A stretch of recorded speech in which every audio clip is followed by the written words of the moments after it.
When I was a kid, Ghostbusters was insanely popular. The live-action movie had spawned every bit of merchandise you could think of.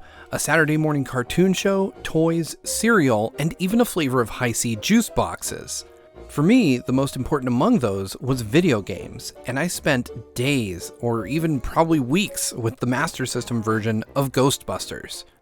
As I grew up, I lost touch with the franchise. I moved on to other things and never quite looked back. I still liked Ghostbusters, but I assumed the series was done for. Because of this, I didn't realize a new Ghostbusters game released in 2009 for the Xbox 360 and PS3. It's a pretty standard third-person shooter, though much more family-friendly. The majority of the game is spent running and gunning, albeit with the series' trademark Proton Pack. You'll play through linear levels and do some light exploration, busting ghosts, and doing some puzzle solving along the way. Everything about the game screams 2009.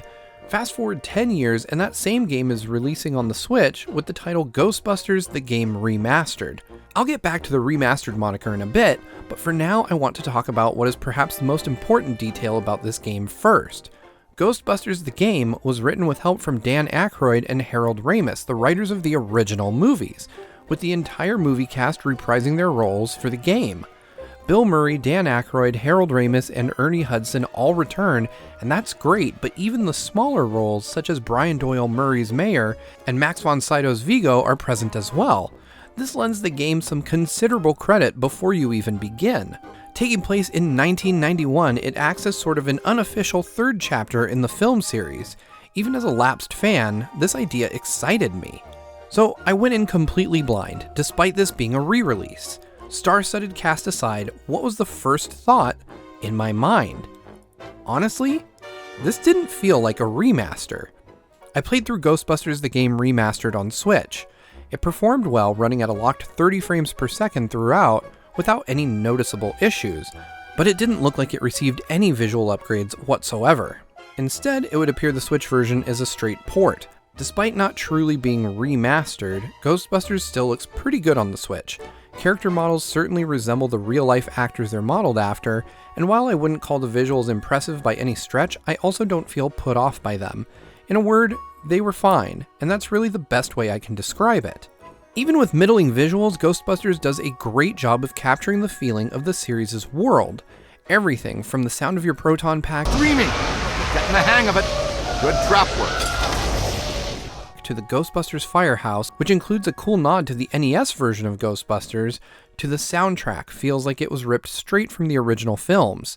Visually, ghosts look and behave like they did in the movies too. The first time I saw a ghost struggling to escape my trap, I couldn't help but smile. The movies impart the sense that the proton pack is a difficult weapon to wield, with considerable recoil and sort of a mind of its own, like trying to fight with a fire hose. Using the iconic weapon in Remastered feels just like how I've always imagined it. It's a bit out of control, but the more I used it, the better I understood it, and the easier it became to wrangle ghosts. Just like in the movies, you throw your trap out and direct ghosts to it, where they'll try not to get sucked in by it. If they have too much energy, you can always slam them into a nearby object to stun them. Take that, Luigi's Mansion 3. I love how much thought and care was put into making Ghostbusters Remastered authentic. Playing the game feels like you truly are in control of one of the movies. Speaking of control, you play as the latest addition to the squad, a fifth unnamed Ghostbuster. Like Winston before you, you're a new cadet, and as such you get saddled with testing unproven equipment in the field, which is the game's way of introducing its upgrade system. As you progress through the story, you'll have more functions added to your proton pack. By the end of the game, you'll have 4 modes for your pack with 2 blasts apiece. Every ghost you encounter is weak to a certain type of blast. You learn these weaknesses by scanning ghosts with your PKE meter. The meter is also used to locate relics you can scan to collect some extra money and to find ghosts hiding nearby for you to capture. Each ghost you capture nets you some cash as well, and you can use that cash to purchase upgrades for your proton pack, PKE meter, and traps. I played through the game on experienced mode and had money to burn, meaning upgrades were never an issue. But it left me wondering why they would be locked behind in-game currency if you never really had to work all that hard to get them in the first place.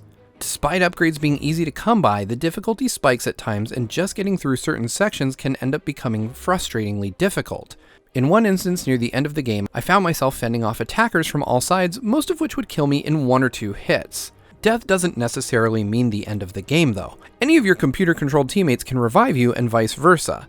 In some instances, however, especially when there were a lot of enemies on screen at once, my comrades would run around seemingly forgetting I was in need of help until they themselves were done for. This would be remedied very easily by the addition of multiplayer, but unfortunately, multiplayer did not carry over into this version, though we are told it will be added at a later date. These instances were few and far between, but were just annoying enough to make me put down the controller and walk away a few times.